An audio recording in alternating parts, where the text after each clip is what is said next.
सभी बहुत अच्छे होंगे। मैं भाव्या हिंदी में आपका स्वागत है। यहाँ पर मैंने आपके लिए हिंदी की टेस्ट सीरीज शुरू की है। यहाँ मैं आपको डेली टेस्ट सीरीज प्रोवाइड कराऊंगी जो आपके आगामी परीक्षाओं पुलिस कांस्टेबल, पटवारी, लेखपाल, फॉरेस्ट गार्ड में आपके लिए रिवीजन के तौर पर उपयोगी होंगे। यहाँ पर मैं आपको जो भी प्रश्न को करा रही हूँ ये प्रीवियस ईयर क्वेश्चन है, किसी न किसी एग्जाम में पूछे गए हैं, तो अपनी प्रैक्टिस के लिए इन्हें जरूर देखें और अपनी कमी को एनालाइज करें। तो आइए शुरू करते हैं आज की टेस्ट सीरीज। पहला प्रश्न है हमारा, राहुल सांकृत्यायन का मूल नाम था। यहाँ पर आपको बताने राहुल सांकृत्यायन का मूल नाम क्या था।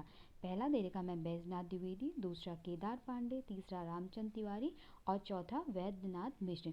तो इसका सही जवाब है हमारा केदार पांडे। केदार पांडे जो है राहुल सांकृत्यायन का मूल नाम था। और इनका जन्म कब हुआ था? इनका जन्म हुआ था 1893 में। इनका जन्म कब हुआ था? 1893 में यूपी के आजमगढ़ जिले में हुआ था इनका जन्म। और इन्हें क्या उपाधि दी गई थी? इन्हें महापंडित की उपाधि दी गई थी। महापंडित की उपाधि दी गई थी। कभी कभी क्वेश्चन में ऐसा आ जाता है किस कवि को महापंडित की उपाधि दी गई थी? राहुल सांकृत्यायन को महापंडित की उपाधि दी गई थी। और इन्होंने किस काल को सिद्ध सामंत काल कहा था? आदिकाल को। आदिकाल को इन्होंने सिद्ध सामंत काल कहा था। आदि काल को इन्होंने क्या बोला था? सिद्ध सामंत काल कहा था। और इनके बारे में और ये भी जानिए, इन्हें पद्म भूषण कब प्राप्त हुआ था? 1963 में, 1963, ठीक है, 1963 में पद्म भूषण प्राप्त हो रहा था। और साहित्य अकादमी पुरस्कार कब दिया था? 1958 में। 1958 में इन्हें मध्य एशिया का इतिहास के लिए साहित्य अकादमी पुरस्कार प्राप्त हुआ था। 1963 में पद्म भूषण और 1958 में साहित्य अकादमी मध्य एशिया का इतिहास रचना के लिए। अगला है हमारा वर्षर्तु का संधि विच्छेद है। यहाँ पर आपको बताना है वर्षर्तु का संधि विच्छेद क्या होगा, ठीक है। तो इसका सही जवाब है हमारा वर्षा धन ऋतु। वर्षा दिन ऋतु का वर्षर्तु का संधि विच्छेद। और इसमें कौन सी संधि होगी? इसमें है गुण संधि, ठीक है। इसमें संधि है गुण संधि। वर्षा धन ऋतु, वर्षा में आद धन ऋ से क्या बन रहा है? अर बन रहा है, ठीक है। आधन ऋषि से बन गया अर, तो इसमें होगी गुण संधि। अगला है हमारा परिमाणवाचक विशेषण किस वाक्य में है। यहाँ पर आपको बताना परिणामवाचक विशेषण किस वाक्य में। पहला दे रखा है सभी लोग हंस रहे हैं, दूसरा है कुछ बच्चे आ रहे हैं, तीसरा है मुझे 2 दर्जन केले चाहिए, तीसरा है 2 किलो अनाज दे दीजिए, ठीक है। तो परिणामवाचक विशेषण किस, ठीक है। तो इसका सही जवाब है हमारा 2 किलो अनाज दे दीजिए में है परिणामवाचक विशेषण, ठीक है। उसमें परिणामवाचक विशेषण में क्या होता है? मात्रा, नाप और तोल का ज्ञान होता है। यहाँ पे क्या करें? 2 किलो, ठीक है, किलो अनाज दे दीजिए, ठीक है। तो यहाँ पर है हमारा परिणामवाचक विशेषण। अगला है कृषक संस्कृति का महाकाव्य कहा जाता है, ठीक है। किसे कहा जाता है कृषक संस्कृति का महाकाव्य? पहला दे रखा है निर्मला, दूसरा गोदान, तीसरा सेवा सदन, चौथा गबन, ठीक है। तो इसका सही जवाब है हमारा गोदान। गोदान को क्या कहा जाता है? कृषक संस्कृति का महाकाव्य कहा जाता है। अगला है अंकुर का पर्याय है। यहाँ पर आपको बताना है, एक शब्द दे रखा है अंकुर, इसका पर्याय क्या है। पहला है अंगारदानिका, दूसरा है अवयव, तीसरा है नवोदित, चौथा है अंकवार। तो इसका सही जवाब है हमारा अंकुर का पर्याय है नवोदित। अगला है राजभाषा आयोग का गठन कब हुआ था। आप सभी को पता होगा राजभाषा आयोग का गठन कब हुआ था? 7 जून 1955 ईस्वी को, ठीक है। डेट भी याद दीजिए कब हुआ था? 7 जून 1955 ईस्वी को राजभाषा आयोग का गठन हुआ। अगला है सही कथन युग्म का चयन कीजिए। यहाँ पर आपको बताना है कौन सा वाक्य सही है।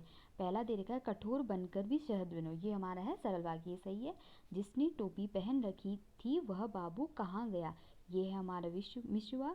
शशि गा रही है और नाच रही है, ये है हमारा संयुक्त वाक्य, ठीक है।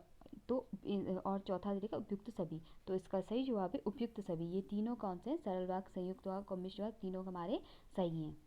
अगला है अनुपस्थित में उपसर्ग है। यहाँ पर आपको बताना है अनुपस्थित में उपसर्ग बताना है। पहला है अन दे रखा है, दूसरा अनु, तीसरा अनूप और चौथा अ। तो इसका सही जवाब है अनुपस्थित में उपसर्ग क्या है? अनु। इसका सही जवाब है बी। अगला है निम्नलिखित में पुल्लिंग शब्द है। यहाँ पर आपको 4 शब्द देंगे, इसमें बताना है कौन सा शब्द पुल्लिंग है। पहला दे रखा है सभा, दूसरा है फौज, तीसरा सरकार, चौथा कुटुंब, ठीक है। तो इसमें पुल्लिंग शब्द कौन सा है हमारा? कुटुंब, डी पुल्लिंग शब्द है देख। और सभा, फौज और सरकार हमारे क्या है? स्त्रीलिंग शब्द है। जैसे हम कहते हैं यहाँ पे सभा एकत्रित हुई है, ठीक है, ई आ गया ना, तो हमारा ये स्त्रीलिंग है। फौजों की टुकड़ी आ रही है, ठीक है, तो फौज आ रही है बोलेंगे तो हो गया हमारा, इसमें भी आ रही है, ये हो गया तो हमारा स्त्रीलिंग, ठीक है। सरकार, अभी ये सरकार बनी तो ये भी हमारा स्त्रीलिंग है। ये तीनों हमारे स्त्रीलिंग शब्द हैं। और चौथा है जो कुटुंब है हमारा, पुल्लिंग शब्द है।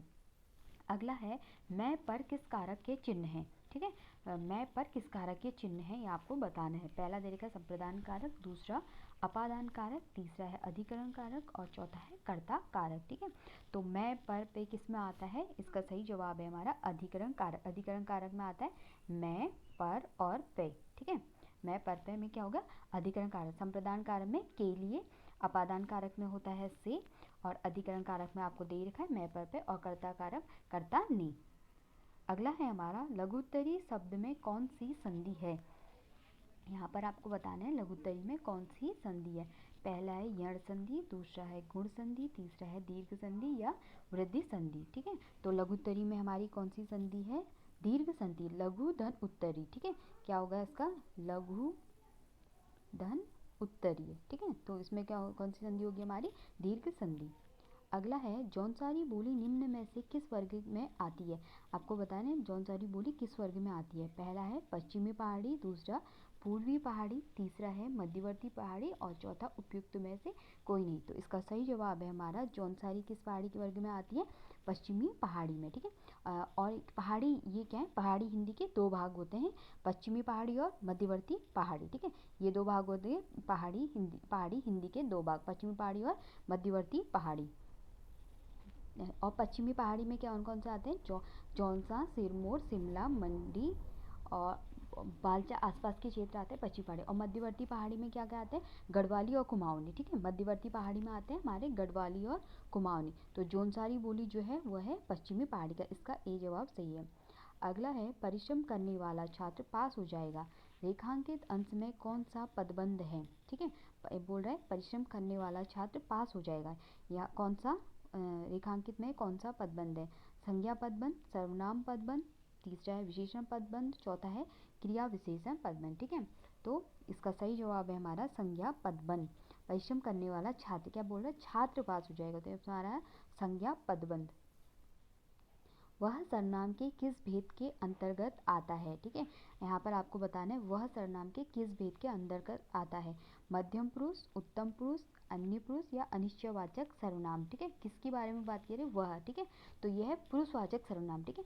पुरुषवाचक सर्वनाम के हमारे कितने भेद होते हैं, पुरुषवाचक सर्वनाम के 3 भेद होते हैं, उत्तम पुरुष, मध्यम पुरुष और अन्य पुरुष, ठीक है।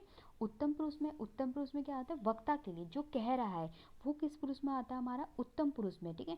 और मध्यम पुरुष क्या होता है, श्रोता के लिए जो सुन रहा है, ठीक है, वो होता है मध्यम पुरुष। और अन्य पुरुष क्या होता है, जिसके बारे में बात की जा रही है, ठीक है। तो उत्तम पुरुष में आ गया मैं, हमारा, मेरा, ठीक है, खुद के लिए।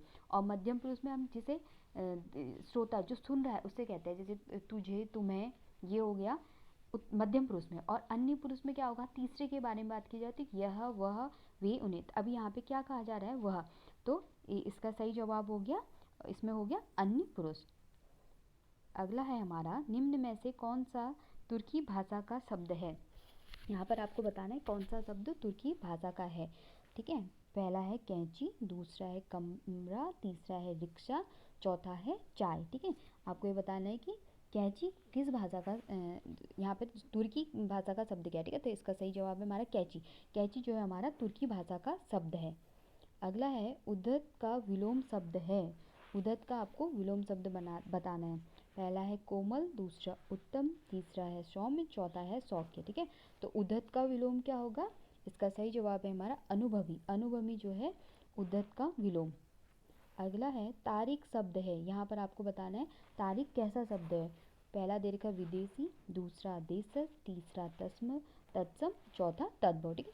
तो तारीख कैसा शब्द है, तो इसका सही जवाब है हमारा विदेशी, ठीक है, विदेशी। और कौन सी भाषा का है, अरबी भाषा का, अरबी का, ठीक है।